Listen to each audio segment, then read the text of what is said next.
এই শোনো না, আমাদের অন্ধবিশ্বাস চ্যানেলটি যারা এখনো সাবস্ক্রাইব করেননি প্লিজ সাবস্ক্রাইব করে দাও। আর অল্প কিছু সাবস্ক্রাইবার হলে 1,00,000 পরিবার হবে। সবাই প্লিজ সাবস্ক্রাইব এবং বেশি বেশি শেয়ার করে দাও প্লিজ। আমরা যদি এখানে থাকি তাহলে ওনার কোনো প্রবলেম হবে না তো? আরে না, আমার দা ভাই এসব বিষয় নিয়ে ঝামেলা করে না। তুই অযথাই আমার দা ভাইকে এত ভয় পাস। আদিরা চুপ করে রইল। পরদিন ভোর সকালে আদিরা ফজর নামাজ পড়েই আদিরা মাহিকে নিয়ে ডেকে তুলল। মাহি ঘুম ঘুম চোখে জিজ্ঞেস করে, কি হয়েছে তোর, এভাবে ডাকছিস কেন? উঠে নামাজ পড়, আর আমি চলে যাচ্ছি। আদিরা চলে যাবে শুনে মাহি চোখ ভালো করে মেলে তাকায়, তারপর বলে, মাথা ঠিক আছে তোর? বাহিরে মাত্র আলো ফোটা শুরু হয়েছে, মানুষজন রাস্তায় থাকবে এখন। আমাদের সাথে একসাথে ভার্সিটিতে যাবি তা না, এখন সে নাকি চলে যাচ্ছে। চুপ করে বসে থাক। আদিরা নাছোড়বান্দা, সে যাবেই। না, আমি চলে যাব। মহা ঝামেলা তো তোকে নিয়ে। দা ভাই রাতে চলে এসেছে বলেই তো তুই চলে যেতে চাইছিস, তাই তো? এখন বের হলে যদি কোনো বিপদে পড়িস তখন দা ভাই তোকে আরো বকবে। ঝামেলা বাড়াস না, প্লিজ চুপ করে বসে থাক, নয়তো ঘুমা। আদিরা ফের বলে, আমাকে টিউশন পড়াতে হবে, তুই বোঝার চেষ্টা কর। একদিন না পড়ালে কি হবে? সকালেরটা না হয় বিকালে পড়িয়ে দিস, তাও চুপ করে বসে থাক। না, ওদের টাইম মিলবে না। আমার কিছু হবে না, তুই নিশ্চিন্তে থাক, আমি গিয়ে তোকে কল করব। তারপর আদিরা মাহির কোনো রাগ ঢাক না মেনে বেরিয়ে গেল। ফ্ল্যাট থেকে বেরিয়েই আদিরা লম্বা নিঃশ্বাস ছাড়ল। পুরোটা রাত সে ঠিকমতো ঘুমাতে পারেনি, তার বারবার অস্বস্তি হচ্ছিল। কিন্তু রিন্তি ও সাবিহা ঠিকই ভালো মতো ঘুমাচ্ছিল। ওদের যদি কোনো সমস্যা না হয় তাহলে তার সমস্যা কেন হচ্ছে এটাই সে বুঝতে পারছে না। হোস্টেলে ফিরে আদিরা ব্যাগপত্র গুছিয়ে টিউশন পড়াতে যাবে বলে বের হয়েছে। স্টুডেন্টের বাড়ির পথটুকু সে হেঁটেই যায়, আজও যাচ্ছে। তখন হঠাৎ তার মনে হতে লাগলো কেউ তাকে অনুসরণ করছে। প্রথমে বিষয়টাকে মনের ভুল ধরে নিলেও কিছুক্ষণ পর তার মন ঘাবড়ানো শুরু করে। হাঁটতে হাঁটতে এই পর্যন্ত 3বার পিছু ফিরে একই ব্যক্তিকে কখনো রাস্তায় ধারে বসে থাকতে দেখেছে, আবার চায়ের দোকানে চিপসের প্যাকেট ধরে নাড়াচাড়া করতে দেখেছে, তো আবার অন্যদিকে ফিরে আকাশে আঙুল তাক করে কিছু করতে দেখেছে।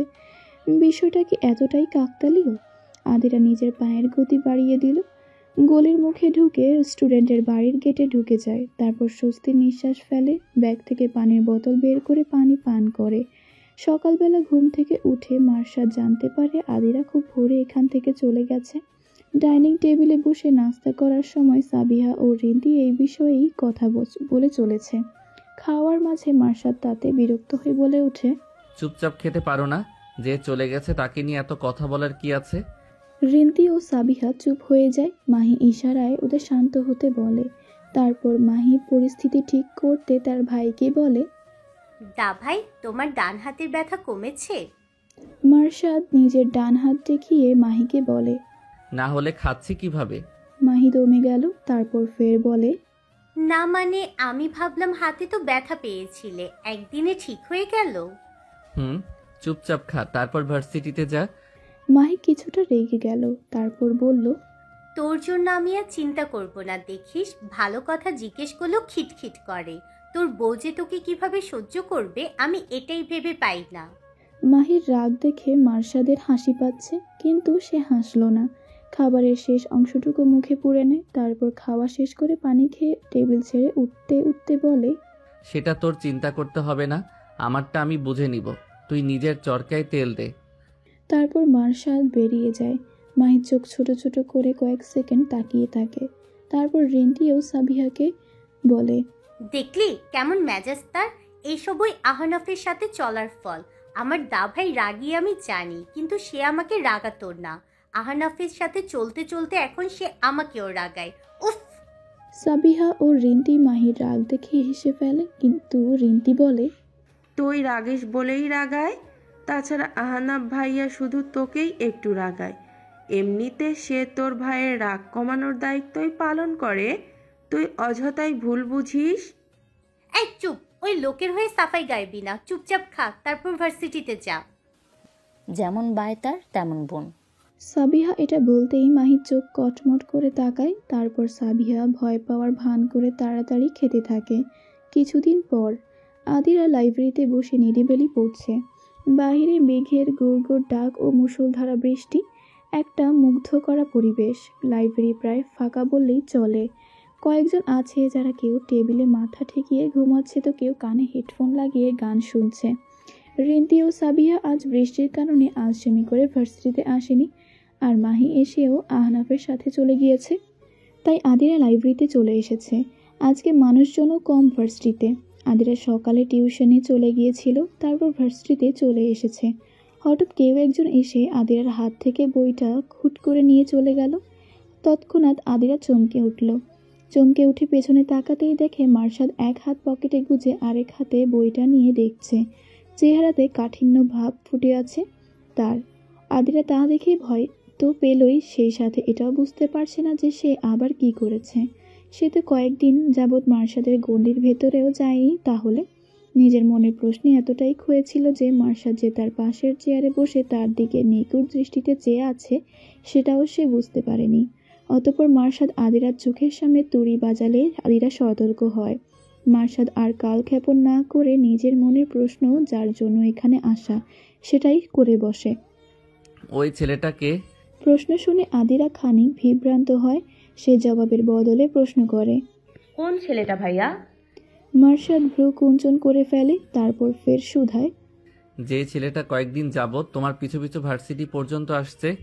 আদিরা এবার বুঝতে পারে। সে নড়ে চড়ে বসে মৃদু স্বরে বলে, আমি চিনি না ভাইয়া। তুমি যদি তাকে না চেনো তাহলে সে তোমার পিছু পিছু এতদিন যাবত আসছে কেন? আর তুমিও তাকে কিছু বলছো না কেন? মার্শাদের কণ্ঠে যেন রাগের আভাস।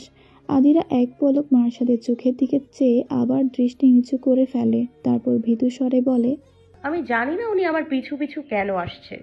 জানবে না কেন? একটা ছেলে তোমাকে কন্টিনিউয়াসলি প্রতিদিন ফলো করছে, আর তুমি জানো না সে তোমার পিছু পিছু কেন আসছে? এই বুদ্ধি নিয়ে তুমি চলাফেরা করো।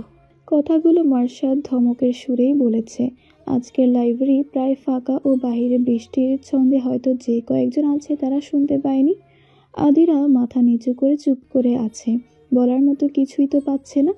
মার্শাদ আবার জিজ্ঞাসা করে, চুপ করে আছো কেন বলো?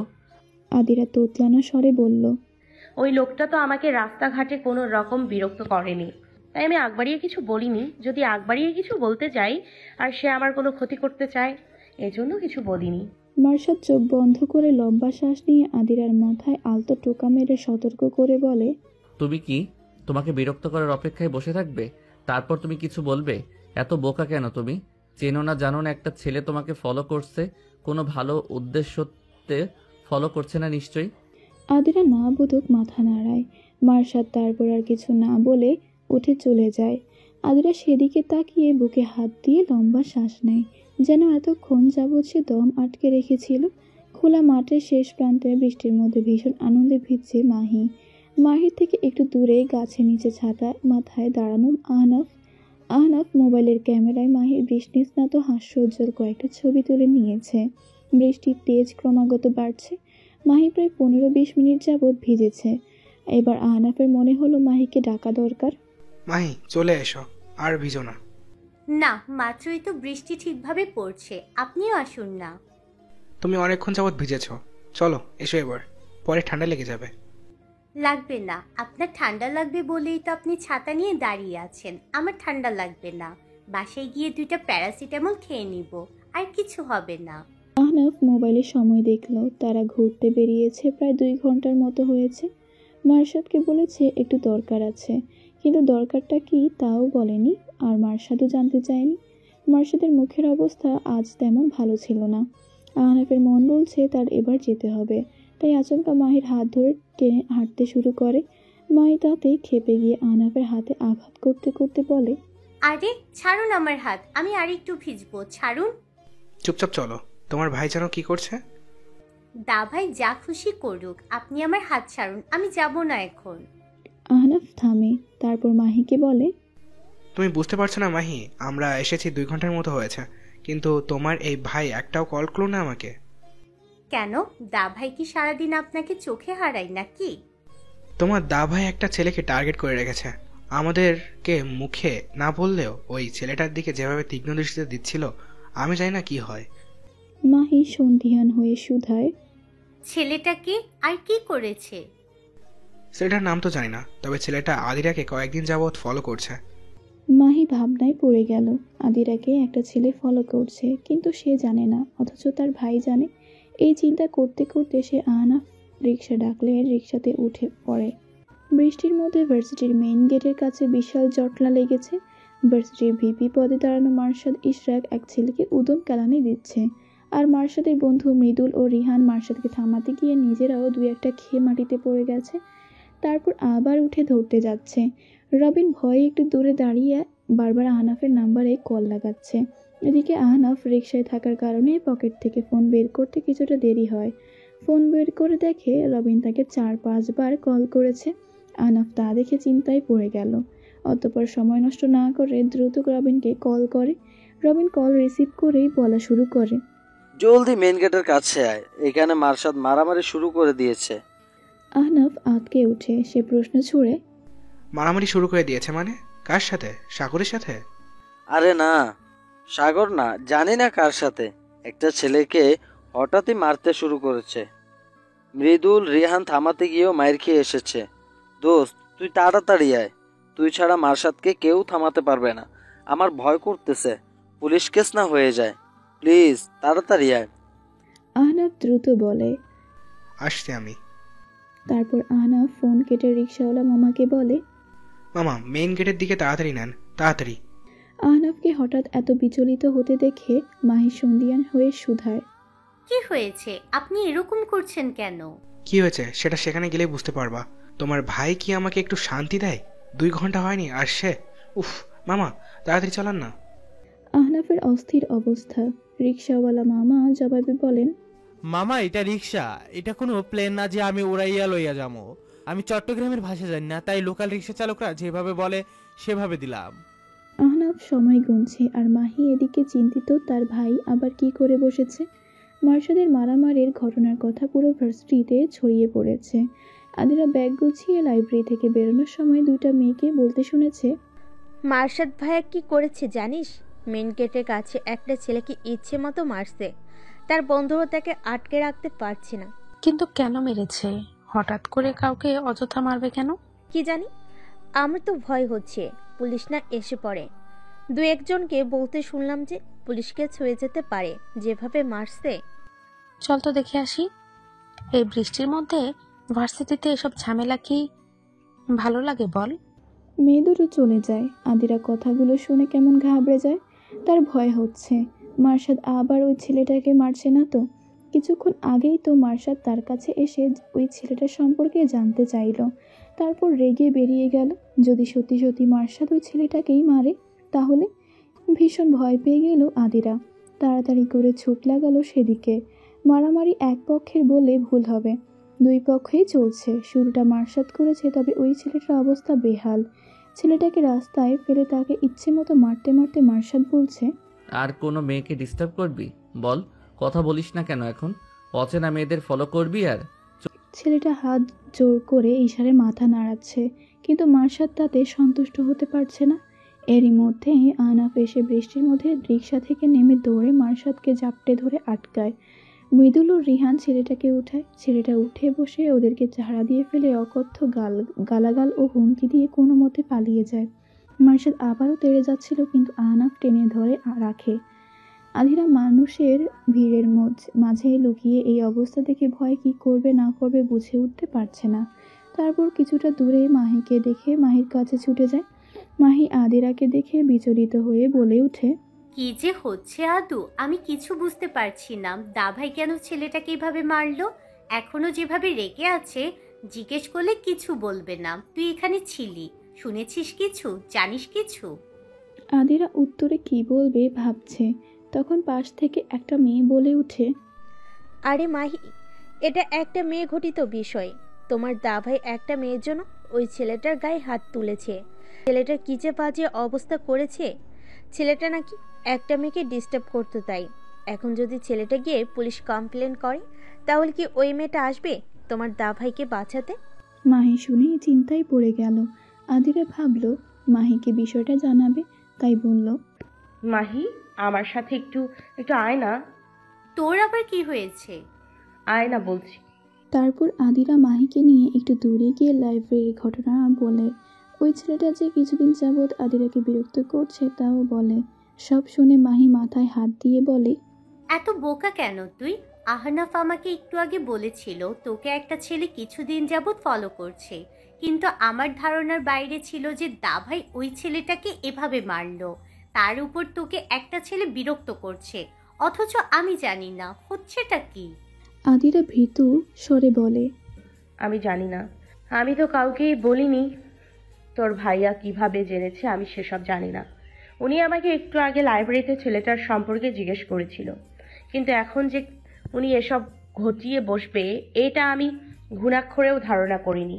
যদি ধারণা করতাম তাহলে আমি ওনাকে আটকানোর চেষ্টাও করতাম না। এখন আর বলে কি হবে? আর তুই রাস্তাঘাটে চোখ কান খোলা রেখে চলবি, সাবধানে থাকবি। বিপদ তো বলে কই আসেন না। হয়তো ছেলেটা সুযোগের অপেক্ষা করছিল, সুযোগ পেলেই তোর সাথে খারাপ কিছু করতে পারতো। আদিরা বুঝতে পারে তাকে আরও সতর্ক হয়ে থাকতে হবে। তার উপর আজকের ঘটনার পর না জানে কি হয়। আহনাফ রিহানরা মারশাদকে নিয়ে যাচ্ছে মাহি ও আদিরার সামনে দিয়ে। মাহিও আদিরার হাত ধরে টেনে ওদের পিছু পিছু যাচ্ছে। মেডিকেল সেন্টারে নিয়ে যাওয়ার পর মারশাদের ফার্স্ট এড করা হচ্ছে, আর মাহি ব্যাকুল হয়ে তার ভাইয়ের কোথায় কোথায় কেটেছে তা দেখতে ব্যস্ত। আর আদিরা ভয়ে চোরা চোখে মারশাদের দিকে তাকায়। আদিরা মারশাদের দিকে তাকাতেই দেখে মারশাদ তার দিকে ক্রুদ্ধ দৃষ্টিতে তাকিয়ে আছে, যেন চোখ দিয়েই সে আদিরাকে ভর্ষ করে দেবে। শুকনো ঢোক গিলে আদিরা। ফার্স্ট এড করার পর সবাই মেডিকেল সেন্টার থেকে বের হচ্ছে, তখনই বাইরে পুলিশ দেখতে পায়। পুলিশ বলে, মিস্টার মারশাদ ইশরাক, আপনাকে ভার্সিটির ক্যাম্পাসে নাশকতা ছড়ানোর জন্য আমাদের সাথে যেতে হবে। আপনার নামে কমপ্লেন করা হয়েছে। পুলিশের কথা শুনে মারশাদ ছাড়া বাকি সবাই চমকে ওঠে। আহনাফ বলে, স্যার আপনার কথা ভুল হচ্ছে। মার্শাদ শুধু শুধু ছেলেটাকে মারেনি, ছেলেটার দোষ ছিল। ছেলেটা একটা মেয়েকে। এসব পুলিশ স্টেশনে গিয়েই শোনা যাবে। এখন মিস্টার মারশাদ ইশরাককে আমাদের সাথে যেতে হবে, তারপর বোঝা যাবে কি হয়েছে। আমাদেরকে আমাদের ডিউটি করতে দিন। পুলিশের কথা শুনে মৃদুল ও রিহান কিছু বলতে নিলে মারশাদ ইশারায় ওদেরকে থামতে বলে। তারপর পুলিশকে বলে, চলুন অফিসার। অতঃপর মারশাদকে পুলিশ সাথে করে নিয়ে যায়। মারশাদকে যখন পুলিশ সাথে করে নিয়ে যাচ্ছে তখন মাহি আদিরাকে ফিস করে বলে, দেখ আদু, আমার দাভাইকে এবার পুলিশে নিয়ে যাচ্ছে, তোকে এবার কিছু বলতেই হবে।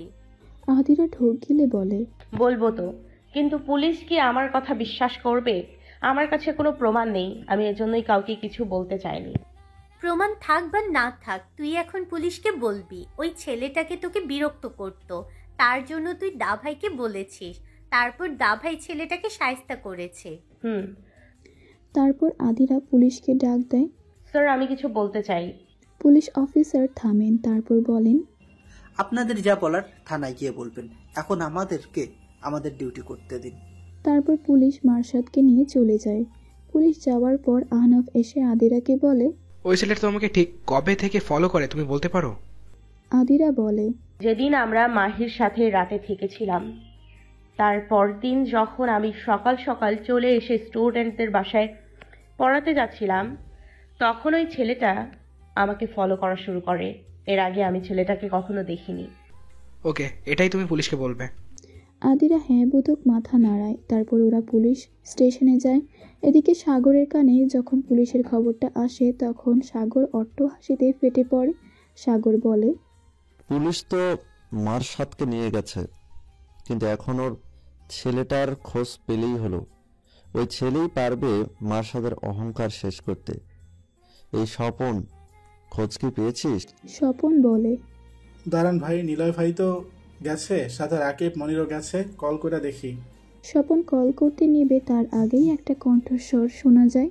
কল করতে হবে না স্বপন, আমরা চলে এসেছি, ওই ছেলেটাকেও নিয়ে এসেছি। সাগর নিলয়ের কণ্ঠ শুনে উঠে বসে। নিলয় রাকিব ও মনিরের সাথে আরেকটা ছেলে। ছেলেটার হাল দেখে বোঝা যাচ্ছে এটাই ওই ছেলে। সাগর ছেলেটাকে জিজ্ঞাসা করে, নাম কি তোর? ছেলেটা জবাবে বলে, দেলোয়ার হোসেন। সাগর আবার জিজ্ঞাসা করে, তোকে ওই মারশাদ আসলে মারলো কেন? কি করেছিলি? আমি কিছু করি নাই, ওই হারামি আমার হুদাই মারছে। দেলোয়ার ছেলেটা ফ্লোরের দিকে চঞ্চল দৃষ্টি রেখে কথাটা বলে। সাগর উঠে দেলোয়ারের কাছে এসে তারপর হুট করে ছেলেটারকে সপাটে একটা চড় মেরে বলে, আমাকে কি তোর বলদ মনে হয়? তুই বললি আর আমি বিশ্বাস করে ফেললাম। তুই কিছু করিস নাই, তারপরও মায়ের খাইছিস। মারসাত তোরে মারছে, মারসাত কাউরে শুধু শুধু মারবে। তোর এই বয়ান পুলিশে বিশ্বাস করলেও এই সাগর বিশ্বাস করে না। শোন, পুরা ক্যাম্পাস জানে মারসাদের চির প্রতিদ্বন্দ্বী এই সাগর। তারপরেও আমি জানি মারসাদ কেমন। ও রোগচটা কিন্তু অন্যায় সহ্য করে না, আর এই জন্যই ওরা আমার পছন্দ না। দেলোয়ার গালে হাত দিয়ে নিচের দিকে চেয়ে ফুঁসছে। সাগর এবার দেলোয়ারের দুই গালে এক হাত দিয়ে চেপে ধরে মুখটা উঁচু করে তারপর বলে, সত্যি কথা বল, আর তুই আমাদের হয়ে কাজ কর, তাহলে দেখবি তোরও লাভ আমাদেরও লাভ। তুই যেটা করতে চাইছিলি সেটাও পাবি, আর মারসাদের উপর প্রতিশোধও নিতে পারবি। দেলোয়ার সাগরের মুখের দিকে চেয়ে আছে। সাগরকে দেখে দেলোয়ারের মনে হচ্ছে তার মতোই, তাই সে বলে, আমি কয়েকদিন ধরে একটা মায়ার ফলো করতেছি, আমার ওরা ভাল লাগছে। মায়াটা এখানেই পড়ে। সাগর দেলোয়ারকে ছেড়ে দিয়ে নাক সিটকে বলে, মেয়ের খপ্পর হলে সেটা ভার্সিটি পর্যন্ত কেন আনলি? রাস্তায় তো ছিল। তো বল, কোন মেয়ে, নাম কি, কোন ডিপার্টমেন্ট, কোন ইয়ার? জানি না আমি কিছু। ওই মায়ারে ফলো করতাম, আর ওই মায়ারে আমি আমার এলাকায় সেই দিনই প্রথমবার দেখছি। আর ওই মারসাদরে তো পাই দেখি, আমার এলাকায় থাকে। ওর বোনেও থাকে জানি। আমি তো ওর বোনের দিকে নজর দেই নাই, তারপর হারামি আমার পিড়াইছে। হয়তো মেয়েটা মারসাদের কাছে কমপ্লেন করেছে। ক্যাম্পাসে কোনো কিছু হলে সবাই তো ওর কাছেই যায়। আচ্ছা, সেসব বাদ দে, এখন তুই আমার সাথে পুলিশ স্টেশনে চল। দেলোয়ার কিছুটা ভয় পেয়ে যায়। সে বলে, না না না, আমি পুলিশের কাছে যাবো না। এবার নিলয় বলে ওঠে, কেন পুলিশের কাছে যাবি না কেন? যাবো না, কইছি যাবো না। রাকিব বলে, তুমি কি চোর গোন্ডা? দেলোয়ার চুপ করে থাকে। সাগর কিছু একটা ভেবে বলে, শোন, কিচ্ছু হবে না। তুই গিয়ে অ্যাটেম্প টু মার্ডার কেস করবি, আর তুই যদি সামান্য চোর গুন্ডাও হোস তাতে সমস্যা নেই, আমরা আছি তো। তারপর ওরা দেলোয়ারকে রাজি করিয়ে পুলিশ স্টেশনে নিয়ে যায়। পুলিশ স্টেশনে গিয়ে আদিরা পুলিশ অফিসারকে সবটা বলে। সব শুনে পুলিশ অফিসার বলে, দেখুন ম্যাম, আমি আপনার অভিযোগটা বুঝতে পারছি। রাস্তাঘাটে এখন অনেক লাফাঙ্গা ঘুরে বেড়ায় যারা মেয়েদেরকে বিরক্ত করে, কিন্তু একটা ভার্সিটির ক্যাম্পাসে এভাবে মারামারি করাটা তো ঠিক না। এখন যাকে মারা হয়েছে সে যদি এসে মার্ডারের কেস দেয়, তাহলে আপনি ইফটিজিং এর কেস দিলেও মার্ডারের কেস তো। মৃদুল বলে, স্যার, এখন আমরা কি করতে পারি? উকিল ধরে দেখুন কি করতে পারেন। আমরা আমাদের ডিউটি করছি। জামিনে তাকে বের করতে পারবেন, কিন্তু মার্ডার কেসের মামলা হলে কোর্ট পর্যন্ত যাবে। তখনই সাগররা দেলোয়ারকে নিয়ে পুলিশ স্টেশনে প্রবেশ করে। তারপর সাগর উচ্চস্বরে বলে ওঠে, মার্ডার কেসই তো অফিসার। একটা ছেলেকে ভার্সিটি ক্যাম্পাসের গেটের কাছে জনসমূহকে বেধড়ক মারপিট করে বেহাল অবস্থা করাকে আর কি বলে? আপনি দেখুন ছেলেটার অবস্থা। ছেলেটার কি দোষ ছিল? সে তো কারো কোনো ক্ষতি করেনি। দেলোয়ারকে দেখেই মারসাদ জেলের ভেতরের রড খিচে ধরে। রবিন মারসাদকে ইশারায় শান্ত হতে বলে। পুলিশ অফিসার সাগরকে উদ্দেশ্য করে বলে, আপনি কে? আমি যেই হই অফিসার, আমার পরিচয় কি? আমার ভার্সিটি ক্যাম্পাসের গেটে একটা বাইরের ছেলেকে বেধড়কভাবে আমারই ব্যাচমেট এভাবে মারবে, সেটা আমার জন্য লজ্জাকর। ছেলেটা এসে আমার কাছে বিচার চেয়েছে। এখন আমি তো আর পুলিশের ঊর্ধ্বে না, তাই আমি ছেলেটাকে নিয়ে পুলিশের কাছে এসেছি। আপনারাই এর বিচার করবেন। মারসাদের বন্ধু মহল সাগরের হঠাৎ এই পরিবর্তন দেখে হাঁ হয়ে গিয়েছে। রিহান তো মৃদুলকে চিমটি কেটে নিশ্চিত হতে চাইছে, বদলে সে মৃদুলের একটা চাটাও খেয়েছে। পুলিশ অফিসার বলেন, আপনি ভালো কাজ করছেন। আপনার বন্ধু যদিও এই কাজটা করতো, তাহলে হয়তো আজকে তিনি জেলের ভিতরে থাকতেন না। পুলিশের কথা শুনে সাগর মারসাদের দিকে শয়তানি হাসি হাসে। সন্ধ্যার পর মারসাদের বাবা আরশাদ খান ছেলের জন্য উকিল ঠিক করে জামিনের ব্যবস্থা করেন। তারপরই মারসাদকে ছাড়া হয়। পুলিশ মারসাদকে বলেন, দেখুন মিস্টার মারসাদ, আপনি হয়তো একটা মেয়ের সম্মান বাঁচাতে মারামারি করছেন, কিন্তু আপনার নামটা আইনের খাতায় উঠে গেছে। তাই বলবো এসবে আর জড়াবেন না। মিস আদিরাকে যেন দেলোয়ার আর বিরক্ত করতে না পারে সেটা আমরা দেখব। তাছাড়া দেলোয়ারের নামে 2-3টে চুরি ছিনতাইয়ের এসব কেস আছে, জামিনে ছাড়া পাওয়া, আবার জেলও খেটেছে। এবারও যদি দেলোয়ারের বিরুদ্ধে সঠিক প্রুফ পেতাম তবে তাকে জেলে ভরতাম, কিন্তু এবার আমরা কোনো প্রুফ পাইনি। আপনি বুঝতে পারছেন আমি কি বলছি? মার্শাদ সব শুনে চুপ করে রইল। কিছু ভাবছে সে। আহনাফ বিষয়টা লক্ষ্য করে পুলিশকে বলল, জি অফিসার, আমরা বুঝতে পেরেছি, ধন্যবাদ অফিসার। তারপর আহনাফ মার্শাদের হাত ধরে বাকিদের নিয়ে পুলিশ স্টেশন থেকে বেরিয়ে যায়। বাইরে আসতেই মার্শাদ আহনাফের হাতে ছেড়ে বলে, তোরা যা, আমি যেতে পারবো। মৃদুল বলে ওঠে, না বাবা না, তোকে একা ছাড়বো? পাগল কুত্তায় কামড়াইছে নাকি? যা করছো তুমি মাপ চাই। আপনারে আমরা আপনার বাসায় দিয়ে আসমো, আর মাহিরে বলে আসমো যেন তোর রুমের বাইরে তালা লাগায়। রিহানও তাল মেলায় সাথে। আমি আর মৃদুল যদি তোকে হুট করে গেটের বাইরের দিকে যেতে না দেখতাম, তাহলে তুই আরো আগে এই ছেলেটারে মেরে ফেল। আমরাও দেখে তোর আটকাতে পারিনি। এত রাগ কেন তোর? রবিন কিছু একটা চিন্তা করে বলে ফেলে, তুই কি আদিরাকে পছন্দ করিস? কথাটা বলা মাত্রই মার্শাদ ধারালো দৃষ্টিতে তাকায় রবিনের দিকে। রবিন মৃদুলের পিছনে গিয়ে খানিক আড়ালে দাঁড়িয়ে কাচুমাচু স্বরে বলে, না মানে এর আগেও তো কয়েকজন মেয়ে তোর কাছে এসে কোনো ছেলে ইফতেজিং করেছে বলে বিচার দিয়েছিল। তুই তো ওদেরও বিচার করেছিস। ছেলেগুলোকে তোর কাছে রেখে এনে 2-3টা থাপ্পড় দিয়ে কান ধরে মাপ চাইয়েছিস, কিন্তু এবারেরটা একটু বেশি হয়ে গেল বলেই বললাম, আর কিছু না। রবিনের পুরো কথা শুনে আহনাফ, রিহান, মৃদুল তিনজনই মার্শাদের দিকে সন্ধিয়ান দৃষ্টিতে চেয়ে আছে। মার্শাদ সবার এমন করে তাকানো দেখে ভ্রু কুঁচকে ফেলে। তারপর বলে, তোরা সবসময় 2 কদম বেশি বুঝিস আর ফালতু বকবক করিস, যা এখান থেকে। তারপর নিজেই ওদের রেখে হনহনিয়ে বেরিয়ে যায়। মার্শাদ যাওয়ার পর রিহান বলে, ডাল মে কুছ তো বহুত বড় কালা হে। আহনাফও বলে, আদিরাও বলেছিল।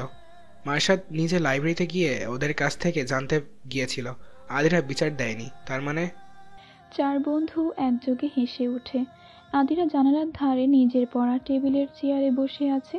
পড়ার টেবিলের চেয়ারে বসে থাকলেও সে উঠছে না।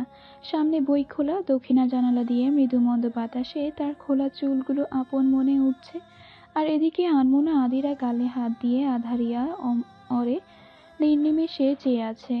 তার হৃদয়পটে বারবার আজকের ঘটনা ভেসে আসছে। একবার মারামারির ঘটনা, তো আরেকবার লাইব্রেরির ঘটনা, আবার মেডিকেলের সেন্টারের মার্শাদের সেই তীক্ষ্ণ ধারালো দৃষ্টি। আদিরা কিছুতেই এগুলো থেকে নিজের মনকে বের করতে পারছে না। পড়াতেও মনোসংযোগ করতে পারছে না। বুক ধড়ফড় করছে, তার মন কেমন অস্থির লাগছে। মার্শাদের সেই ধারালো দৃষ্টি, লাইব্রেরিতে আর তার দিকে ঝুঁকে আসা, সব কেমন তার কাছে তালগোল পাকিয়ে যাচ্ছে। আকাশ দেখতে দেখতেই গলা শুকিয়ে গেছে তার। তাড়াতাড়ি করে বোতল থেকে 3 ঢোক পানি খেয়ে জানালার দিকে তাকাতেই নিচের রাস্তায় কাউকে দেখতে পায়। প্রথমে ঠিকভাবে খেয়াল না করে বোতলের মুখে লাগিয়ে বোতল রাখতে নিলে তার মন তাকে সাবধান করে। দ্রুত আবার জানালার দিকে তাকাতেই দেখে নিচে কেউ নেই। একটা রিক্সা চলে গেল। আদিরা বুকে হাত দিয়ে লম্বা স্বস্তির নিঃশ্বাস ছেড়ে জোরে করে বইয়ের দিকে মনোযোগ দিল। এদিকে মার্শাদ মোটা বৈদ্যুতিক খুঁটির পিছনের পাশ হয়ে নিজেকে আড়াল করে রেখেছে। সেখান থেকে আরেকবার উকি দিয়ে দেখে আদিরা এখন পড়ছে। মার্শাদ বেশ বিরক্ত হলো, নিজে নিজেই বলছে, সবগুলো জানালা খুলে রেখে কে পড়তে বসে?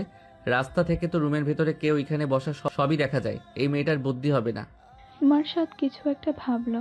তারপর রাস্তায় এদিক সেদিক তাকিয়ে একটা ঢিল উঠিয়ে আদিরা জানালা বরাবর ছুড়ল।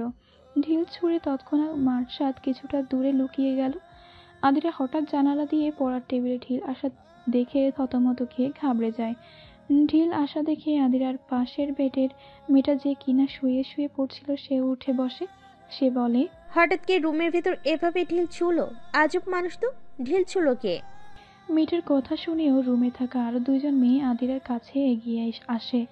আদিরা বলে, আমি তো জানি না, আমি তো পড়ছিলাম, হঠাৎই ঢিলটা আমার টেবিলে এসে পড়লো। কোনো এক অসভ্য ছেলেই হবে, ম্যানারলেস।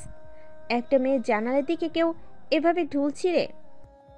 আদিরা, তোকে যে রাস্তায় ফলো করতো সেই ছেলেটা না তো আবার? আদিরা এবার আরো ভয় পেয়ে যায়। সে বলে, এভাবে বলো না আপু, হয়তো কোনো বাচ্চাই কাজটা করেছে। আদিরা, তুই নিজেকে সান্ত্বনা দিতে বাচ্চার ওজোর টানিস না। এখন রাত 9টার মতো বাজে। এখন কোনো বাচ্চা বুঝি রাস্তায় থাকে? কোনো বখাটের কাজ এগুলো। তুই জানালা বন্ধ করে রাখ। সবগুলো জানালা খুলে রাখিস কেন? একটা খুলেই তো হয়, বন্ধ কর। আদিরা ফটাফট সবগুলো জানালা বন্ধ করে পর্দা টেনে দিল। তারপর ওর রুমমেটরা নিজেদের জায়গায় চলে গেল। কিন্তু আদিবার মনে ভয় যে ঢুকিয়ে দিয়ে গেছে। সে তো এখন ওই ছেলেটার কাজ ভেবেই বারবার ঘামছে। এদিকে মার্শাদ বাঁকা হেসে নিজে নিজে বলে, ভীতু মেয়েকে ঠিক লাইনে আনতে ভয়ই যথেষ্ট। এখন থেকে আর সে রাতে সবগুলো জানালা খুলে রাখবে না। তারপর মার্শাদ একটা রিক্সা ডেকে উঠে বসলো। রাত প্রায় 9:30 দিকে মার্শাদ তার বাসায় ফিরল। বাসায় ফিরেই দেখলো মাহি একা না, মার্শাদের মা বাবা, বড় বোন জামাই সবাই বসা।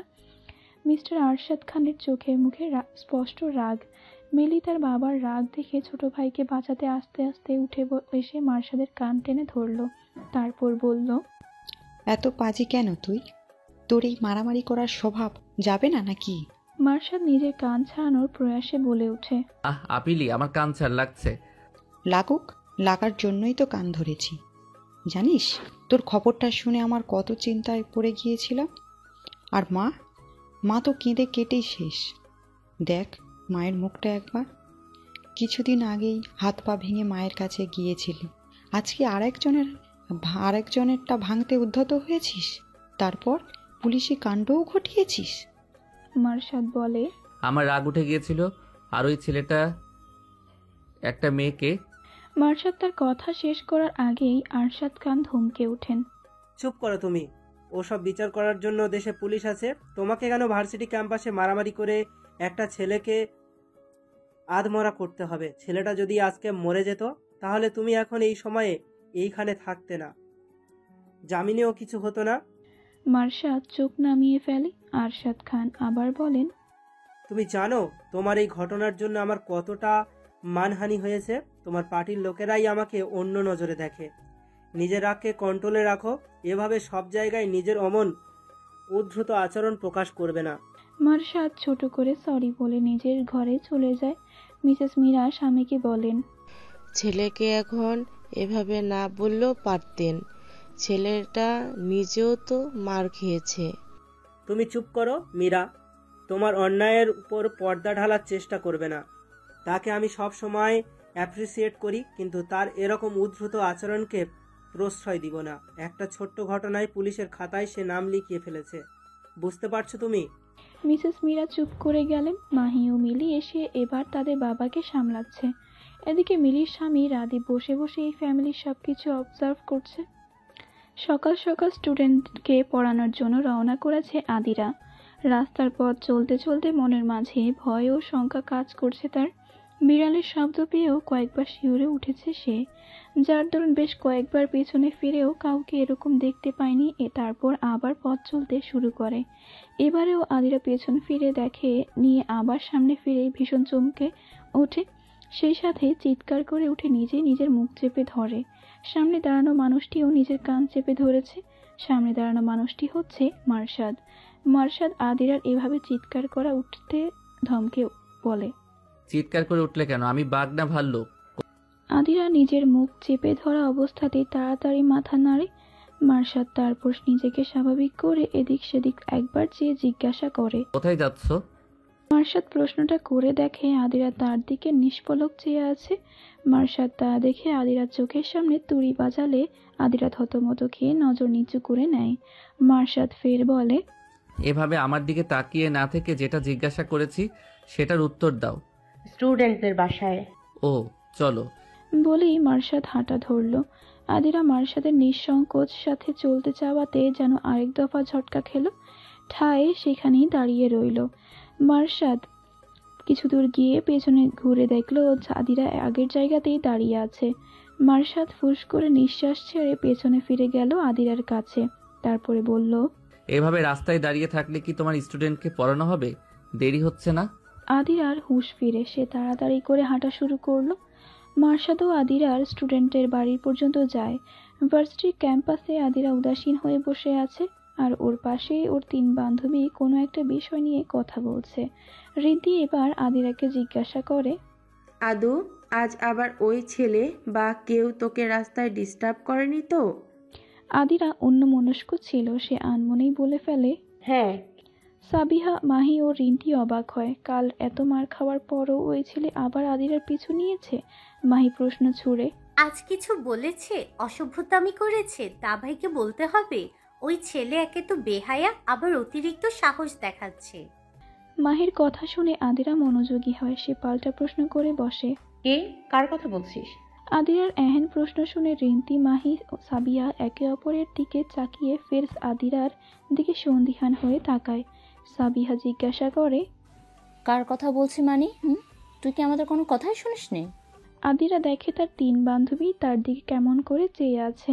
সে হাসার চেষ্টা করে বলে, আসলে কালকের ঘটনাটা এখনো মাথা থেকে বের করতে পারিনি, তাই একটু অন্যমনস্ক হয়ে গিয়েছিলাম। তোর কি বিষয়ে কথা বলছিলি?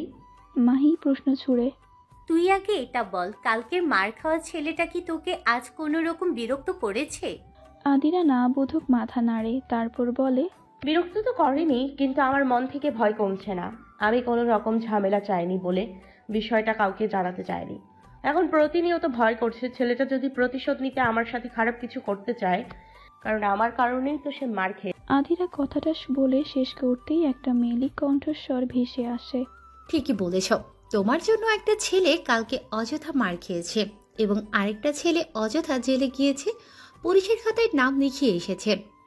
আদিরা, মাহি, সাবিহা ও রিন্তি একযোগে পেছনে তাকিয়ে দেখে সামিরা দাঁড়ানো। সামিরার সাথে সামিরার আরেক বান্ধবীও। মাহি বিপরীত কিছু বলতে নিলে সামিরা হাতের ইশারায় মাহিকে চুপ করতে বলে। তারপর সে বলে, নিজেকে খুব বোকা ডাম্প ভাবে সবার সামনে প্রেজেন্ট করো, কিন্তু তুমি মোটেও ডাম্প নও। You are so clever, you know. তারপর দুটো তালি দিল সামিরা। সামিরার এই তালি যে ব্যঙ্গাত্মক তা বুঝতে দেরি নেই কারোরই। মাহি এবার বলে ওঠে, তুমি ওকে এভাবে বলতে পারো না সামিরা আপু। প্লিজ মাহি, আমারও আদিরের কথার মাঝখানে তুমি কথা বলো না। তুমি শুধু তোমার বান্ধবীর উপরের ভোলা ভালা রূপটাই দেখেছ। সে যে ভেতরে ভেতরে কতটা চালাক ও চতুর সেটা তুমি জানো না। তোমাদেরকে দেখায় সে ভাজা মাছটাও উল্টে খেতে জানে না, কিন্তু মাছটাও সেই ভাজছে। রিন্তি ফিস ফিস করে সাবিহাকে বলে, এই সামিরা আপু আদিরাকে কেন এত অপছন্দ করে? যখন তখন যেখানে সেখানে সে আদিরাকে কথা শোনাতে চলে আসে। সাবিহা ও কণ্ঠস্বর নিচু করে বলে, আমার মনে হয় কি সে মনে করে আদিরা তার কাছ থেকে মার্শাদ ভাইকে চিনিয়ে নিবে, অথচ মার্শাদ ভাই তার কখনো ছিলই না।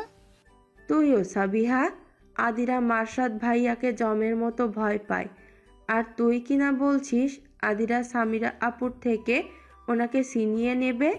আগে আদিরা মার্শাদ ভাইয়াকে ভয় পাওয়াটা কমাক, তারপর না হয় দেখা যাবে। বলেই মিটিমিটি হাসলো রিন্তি। ওদিকে সামিরা আদিরার হাত ধরে টেনে তুলছে, তারপর শাসানোর স্বরে বললে, তোমাকে বারবার বলেছি মার্শাদের থেকে দূরে থাকবে, তুমি কেন ওর কাছে যাওয়ার চেষ্টা করো? তোমাকে একই কথা বারবার কেন আমাকে বলতে হয়? এত বেহায় কেন তুমি? লজ্জা করে না? আদিরার দৃষ্টি নত, তার চোখ ভর্তি অশ্রু জমে উঠেছে। যে কোনো সময় তা মাটিতে টুপ করে পড়বে। মাহি সামিরার এহেন আচরণে খুবই বিরক্ত। সে আদিরার হাত সামিরার থেকে ছাড়িয়ে নিয়ে কণ্ঠে বিরক্ত নিয়ে বলে ওঠে, তোমার সমস্যা কি সামিরা আপু? তুমি কেন আদিরার পিছনে পড়ে আছো? আদিরা কার থেকে দূরে থাকবে আর কার কাছে থাকবে সেটা কি তোমাকে বলতে হবে? একটু বেশি বাড়াবাড়ি করে ফেলছো না তুমি? আর আদিরা যদি আমার দাভাইয়ের কাছে থাকেও তাতে তোমার সমস্যা কি? সত্যি করে বলো তো, দাভাই কে হয় তোমার? আমার জানা মতে তুমি দাভাইকে পছন্দ করো, কিন্তু দাভাই তোমাকে পছন্দ করে না। তাই দাভাইয়ের সাথে কাছে পেছনে কে থাকবে না থাকবে সেটা তোমার দেখার বিষয় না। আদিরা সাবিহাকে জড়িয়ে ধরে কাঁদছে আর সামিরা ফুঁসছে। অতঃপর চিৎকার করে ওঠে আর বলে, ওই থার্ড ক্লাস মেয়ের জন্য তুমি আমাকে ইনসাল্ট করছো? তুমি জানো না আমি কে? তুমি তো জানো তুমি কে, মাহির না জানলেও চলবে। কথাটা শুনে উপস্থিত সকলে পাশে ফিরে তাকায়, দেখে মার্শাদ ও তার বন্ধুরা আসছে। মার্শাদ ওদের কাছে এসে বলে, জানো তো তুমি কে, নাকি তোমার পরিচয়টা আমায় দিতে হবে? সামিরা ভ্রুকুটি করে কিছু বলতে আঙুল তুলে মুখ খুলবে তার আগেই মার্শাদ বলে, তুমি বাবার বিজনেস পার্টনারের মেয়ে। তবে আরেকটা পরিচয় হচ্ছে তুমি আমার মায়ের দূর সম্পর্কের বোনের মেয়ে। এটাই তো তোমার পরিচয়। আর কাকে যেন থার্ড ক্লাস বললে? কামন সামিরা, কথায় কথায় সবার ক্লাস বিচার করতে কেন যাও? তোমার নিজের ক্লাস তুমি জানো তো? তোমার নিজের ক্লাস জানলেই হবে। অন্য কেউ ফার্স্ট ক্লাস, সেকেন্ড ক্লাস নাকি থার্ড ক্লাস সেটা তোমার জানতে হবে না। সামিরা হতবাক মার্শাদের দিকে চেয়ে আছে। মার্শাদ তাকে এভাবে বলবে তা সে কল্পনাও করেনি। এভাবে অপমান করলো তাকে। রাগে তার চোখে জ্বালা করছে। আদিরার দিকে তাকিয়ে তারও রাগ আরো বাড়ছে। সে রাগান্বিত কণ্ঠে বলে, নিয়মিত ভালোবাসার গল্প শুনতে এবং পড়তে আমাদের অন্ধবিশ্বাস চ্যানেলটি সাবস্ক্রাইব করে পাশে থাকা বেল আইকনটি ক্লিক করুন। ধন্যবাদ সবাইকে।